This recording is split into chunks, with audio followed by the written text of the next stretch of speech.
everybody, welcome back. Welcome back to my channel. So today I'm going to show you how to do a winter shadow box frame right here. This is materials from mostly the Dollar Tree, but also from Michael's, and then things that I had at home. But as you can see, it's got some free floating snow in the middle.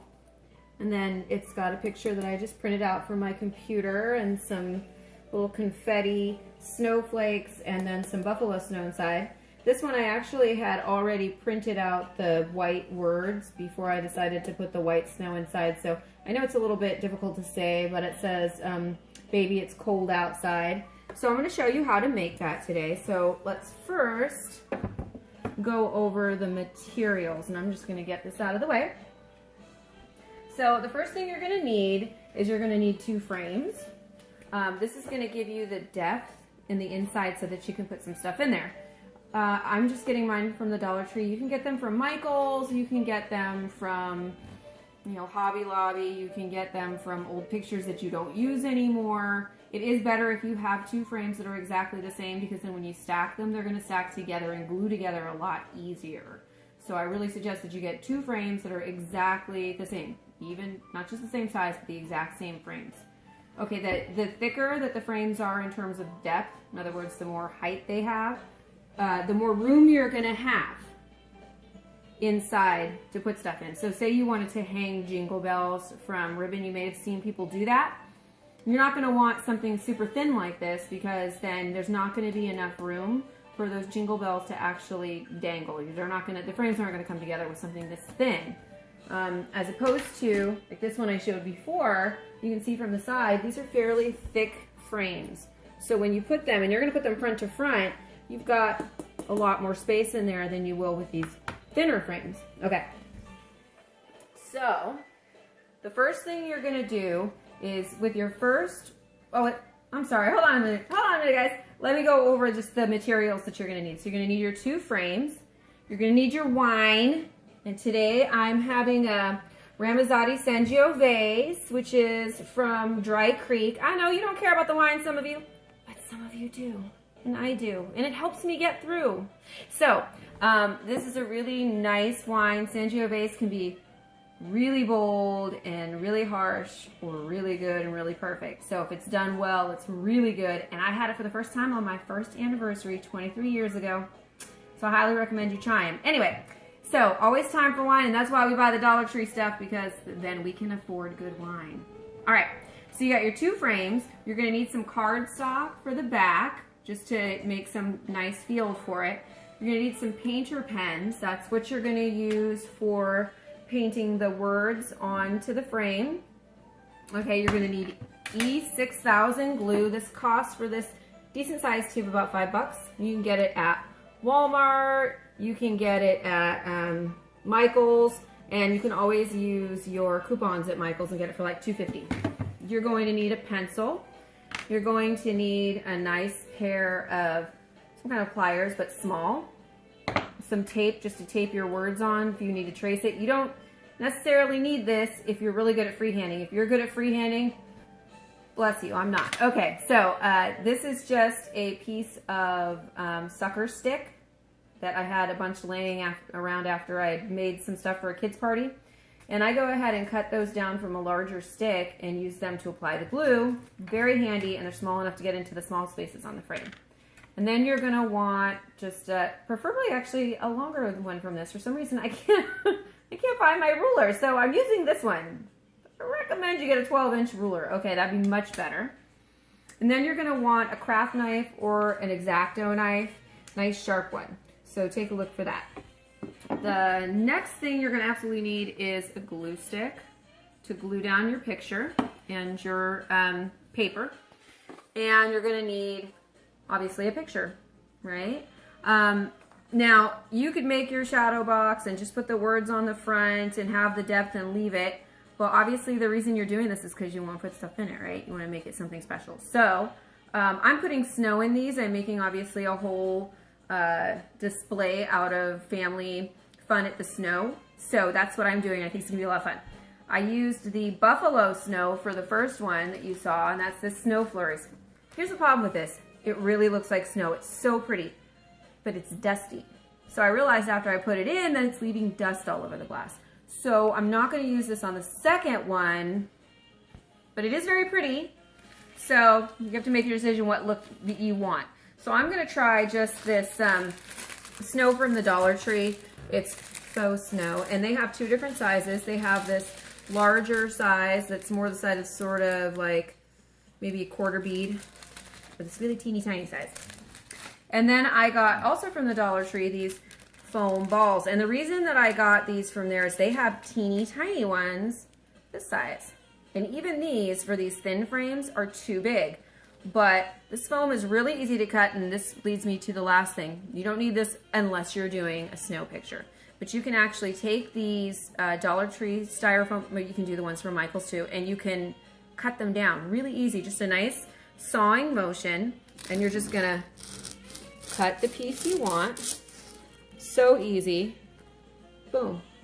But I suggest that you don't just leave this the way it is. I mean, actually looks okay, styrofoam ball, but I paint a Mod Podge glue on there, and then you're gonna put some of that buffalo snow and some glitter in there.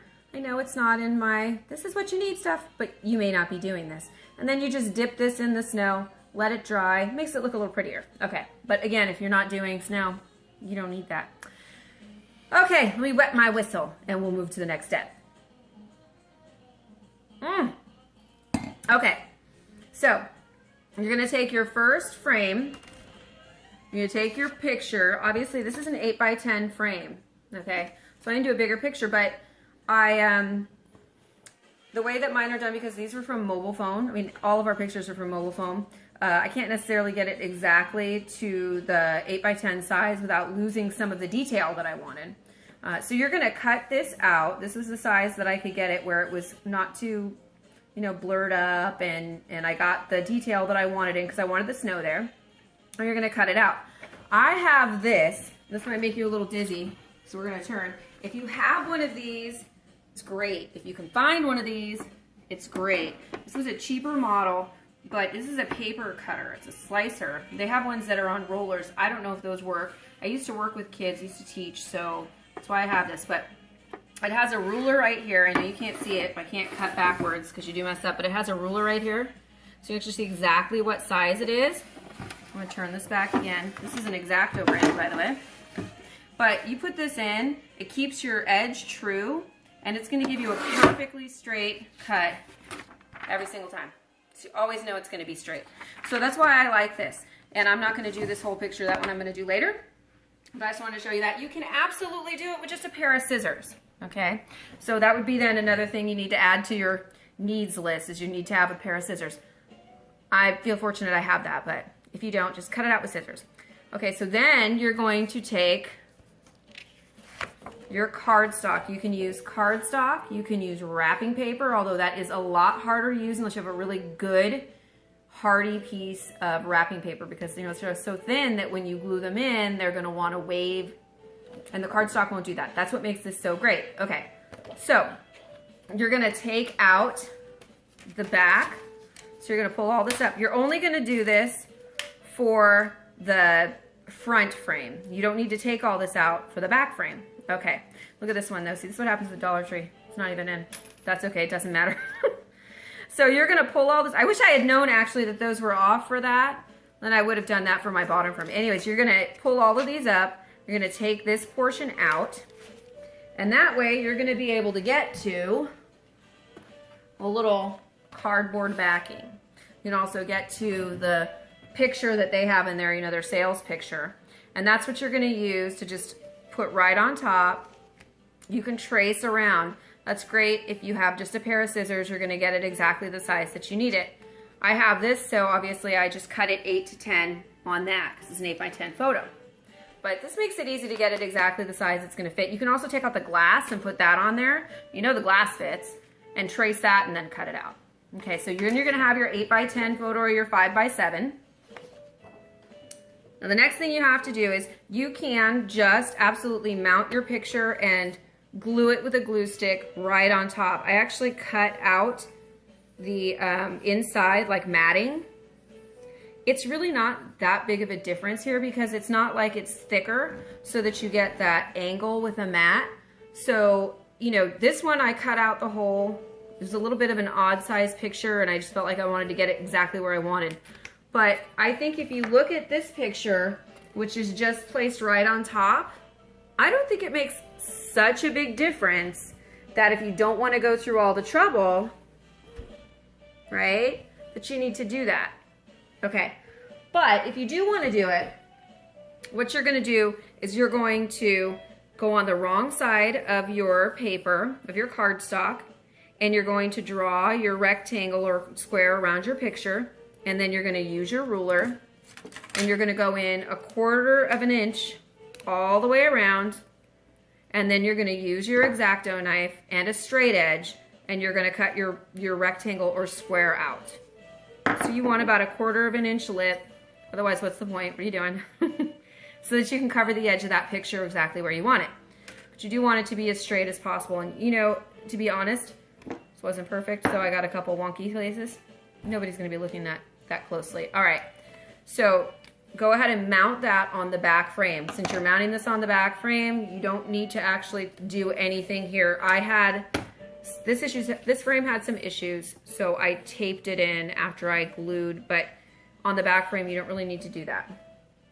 Okay, what you do need to do is make sure that it's going to be sealed so that you don't want anything that you put in there to come out. Okay, so what you will have to do is take that back off. Like we said before, you take your back off, and then you're going to glue the glass in after you put your paper on. If you don't glue it in, it's not going to be sealed. If it's not sealed, then all your glitter is going to come out. So I sealed this one, as I said, with this tape because I had some problems with the frame that it wasn't gluing true. But normally it's really not a problem. It normally really just does glue in with E6000 with no problem. So don't worry about that when you try it. But if all else fails, like the guys say, duct tape, right? Okay. So, but normally you would have this back in there after you glue down that glass with the E6000, and then you have this nice thing here, okay? It'll stand up anyway once you have the second frame on. So for the second frame, you're gonna take that back off again, take out the other stuff, and you're going to take, this is where these come in. So for this frame, you don't need these little metal clasps in the frame. I don't know if can you see these? These are things that hold the glass in, and usually when you have a picture in there, you don't see them. You will see them if you leave them in here. They're so hard to get pushed in enough that you don't see them outside the glass. And you need to be careful because, especially with these cheaper frames, if you aren't careful when you pull them out, they'll crack the frame, and you could potentially crack the glass. Now, I would do this before I glued it in, but I wanted to have this a little bit quicker for you guys, so it's already glued in. But you're just gonna kind of ease it out. You're gonna wiggle it. This one I can tell is gonna break. That's fine. Usually they'll come out. If it breaks like that, then it's gonna be short enough for you to actually just push it down. So it's underneath. You want it under the lip of the frame. Otherwise, it's going to interfere when you glue the two frames together, and you don't want that. Normally, they really do pull out. As you can see, there's two on each side. The other ones, I was able to pull them all out and just have this little guy to throw away later. But if they break, just push it in under the lip of the frame, and you won't see it. Okay. So for the lettering, if you have great freehand skills, by all means, freehand your letters on there. Go for it. So I'm actually doing this tutorial. There are other tutorials for these out there, but I'm doing these for my dear niece, Ashley, who asked. You go ahead and freehand. I'll be tracing my letters that I put out on computer paper. So if you are not great like Ashley with the freehanding, then you're gonna have to obviously use a stencil, or this is a really easy way of doing it. So I just printed this out. So I'm doing Let It Snow because, as I said, they're all snow related. And then you're gonna, again, get your ruler. You want it as straight as possible and get them all equidistant from the sides and from the top. And then just use tape.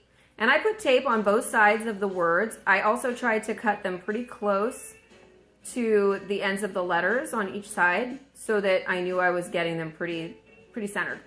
So for this first one, I actually measured in, and since the letters are 5 to the T on each side, I just put the T in the middle and then laid them out from there.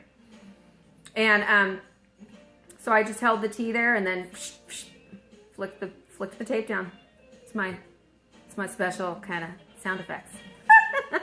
All right, too much wine. Anyway, moving on. So you tape that on, and this is where the paint pens come in. So then you're gonna take the paint pens, and I use these white ones. These came from Walmart. These are called painter's pens. Here's a funner story. You're gonna like the story. So I got these painter's pens, right? And like all good crafters, I was like, all right, I got something cool, I'm gonna do it. And I shook it up, and I took it out, and I turned it upside down, and immediately the pen tip fell right out. You can see it's okay now. But I'm thinking to myself, this is not good.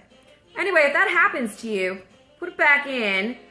It appears that the paint will actually kind of glue it back in. So you want to start, and I just use the top of the box. You want to start by just giving it a couple of pushes until the paint starts coming out.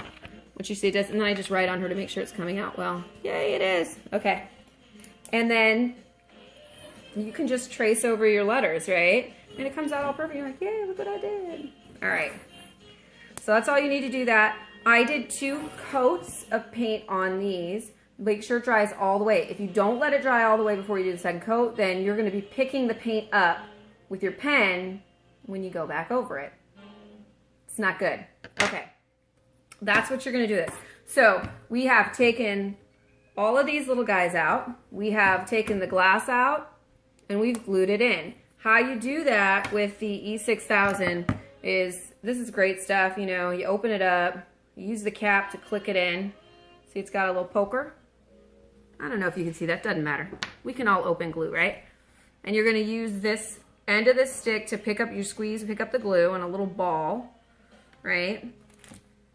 And then obviously your glass is not gonna be in there yet. And you're just gonna lay it in there. And you want it to be fairly thick. Obviously I already have my glass in here. You get the point. You're gonna lay it in there fairly thick. Put it in the corners, okay? So in other words, on the inside edge, not on the outside edge. You don't want the glue oozing out onto your glass, but you want enough for there to be contact. And again, a lot of frames have little wonky pieces, so if you put it too thin, it's not gonna make contact in some areas and you're gonna have gaps. So put a nice ball, and this stuff smells bad and it's gonna take a while and you're gonna need your wine. You're like, why did I do this? It's worth it, trust me, you'll get through it.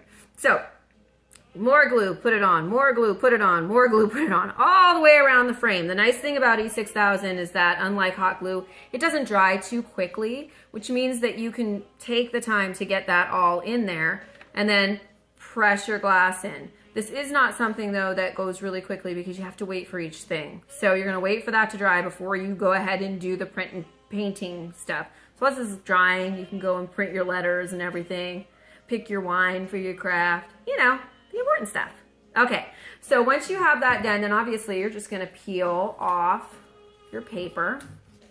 Yay, it's like I'm so close. A lot of people actually do their lettering inside the glass. The great thing about that is that you don't have to worry about cleaning the glass. You can clean the glass, you're not gonna mess with your paint, right? You don't wanna be putting Windex on there. But you are gonna be doing it backwards. So you're gonna be like writing all your stuff backwards. I'm not that good. Okay, so I'm not gonna do that. All right, so the first thing you wanna do before you go gluing all this together is that you're gonna wanna Windex. She can really show us Windex. Well, I can't move on without Windexing it, so I am. So bear with me for a second because I forgot to get something to clean that. Normally I would not use a cloth. I would use a paper towel. I just ran out of paper towels, so hopefully I won't get any tacky. This is a pretty used up towel. I don't think I'm gonna get any furry bits on here. But you just wanna make sure you don't have any smudges, okay? And we're almost finished, believe it or not, we're almost done. Okay, so get it nice and clean. Get all your smudges off. We don't have to worry about doing anything with the lettering because it's not on this side. Yay! Have a look at it. Okay, looks pretty good. All right, so let's take this and set it aside for a second. We're gonna go back to our original frame. And this is where we're gonna put the stuff in. And again, this one is not as deep as the other one, so we can't put as much. I actually already, I made sure these fit before y'all got here, okay? So we're gonna take, again, you can do glue stick probably on this, but since these are a little bit more sturdy, I'm actually gonna use just a little dab of this E6000, a little bit more dab than that. I mean, after all, these guys are porous. And I'm gonna put it in a corner. Again, if you're not sure about this glue, but it's more expensive than the hot glue, that's true. But it does last longer. It gives you a more secure hold, and it gives you more time to work on your project because, again, it doesn't instantly dry. It's good and bad about that. So put that on. And then you're gonna throw in your snow. I think we're gonna do, actually let's do the smaller since we have less room. Woo! I won't make a mess, I don't care, I got a vacuum, all right? I'm gonna put all this in here. Some of it's probably gonna stick to that glue because, you know, in a bit of a hurry. All right, guys, what I wanna do now is I'm going to actually glue this on pause because I don't think you need to see all this gluing. It's going to take a minute, but you're just going to take your glue and you're going to put it on the face of your frame. Okay, and again, you're going to just, I use the end of the stick to scrape along the edge to make sure that anything that comes along the side isn't going to show. If I can help it outside the frame. This one has grooves, so I'm really gonna make sure I get it on the top of this groove. We want it to seal really well. Okay, so we're gonna pause for a second so I can go all the way around, and then I'll show you where I am when I'm done. Here. Okay, here we go. The last little bit in the last corner. I tell you, it's like sucking in airplane glue. I'm like, woo, who needs the wine? A little more over here. Seriously, this stuff will get you. If you're real sensitive to smells like I did, like I am, see, told you, got me, it's got me. This might actually bother you, so make sure you're in a well-ventilated area and make sure that you are just prepared. This stuff smells bad. It doesn't seem to bother my lovely hubby, who's so nice to record this for me. Thank you, lovely hubby. But I hate it. Anyway, so finish that up. And now we're just gonna place the top frame on there. I hope I haven't forgotten anything. I didn't forget to mention anything. You wanna make sure that you get this on nice and straight. And you're gonna shake up the insides afterwards. Again, the nice thing about the E6000 is that you can adjust it a bit after you put it on. It's not like hot glue. So you have a little bit of wiggle room for getting things nice and plumb. So you can move it around a little bit. And I would suggest you do that. You can see I have this snow everywhere. Anyway, so you're gonna get it on there and then you're gonna just give it a good pressing. Okay, so this is the finished look. Of course you're gonna wanna leave it flat, but ta-da! So I hope you like it and I hope you try it. I think it looks really good. This one's pretty simple. I have one more to do, but since it is a trio, I didn't want to do too much. And I'll adjust the snow as it dries, but obviously I don't want to wiggle it too much. So we have our little snowballs showing and everything. But I think it's lovely. I think my daughter's lovely. And I hope that you liked this little tutorial on how to do this. And I hope, Ashley, that you enjoyed it since you asked for it.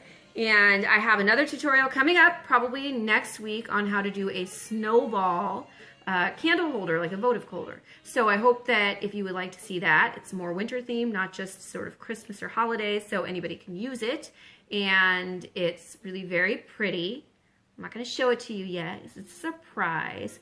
But hopefully you'll tune in to see it. And I hope everybody's having a really, really good holiday season and a happy Thanksgiving pretty soon. And I will see you again soon. Now it's time for wine. Bye, everybody.